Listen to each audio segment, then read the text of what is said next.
تو اللہ تعالیٰ رزق دیتے ہیں، ہمیں مانگنا نہیں آتا۔ اللہ سے مانگیں گے، لپٹ کے مانگیں، رو رو کے مانگیں، آہوزاری سے مانگیں، دل سے مانگیں، اللہ عطا فرما دیتے ہیں۔ لہذا دعا ہے کہ اللہ تعالیٰ ہماری سب پریشانیوں کو دور کرے، اور ہماری انفرادی پریشانیاں تو اپنی جگہ، ہماری اجتماعی پریشانیاں بہت زیادہ ہیں۔ آپ دیکھیں ہمارا ملک کتنے بحرانوں کا شکار ہے، امت مسلمہ کتنی پریشانیوں کا شکار ہے۔ تو ہم امت مسلمہ کے لیے بھی دعائیں مانگیں، اپنے ملک کے لیے بھی دعائیں مانگیں۔ یہ جو مہنگائی کا عذاب آیا ہوا ہے نا، اللہ اس سے ہمیں نجات عطا فرما دے، اور اللہ ہمیں اپنی یاد والی زندگی عطا فرما دے۔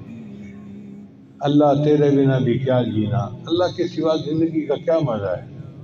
لہذا یہ آنے والے دن اللہ کی یاد کے دن ہیں، ابھی سے کوشش شروع کر دیجئے کہ اللہ تعالی ہمیں عبادت خلوص کے ساتھ، خشیت کے ساتھ، سکون کے ساتھ کرنے کی توفیق عطا فرمائے، اور نفس شیطان کے مکر و فریب سے اللہ ہمیں محفوظ فرمائے۔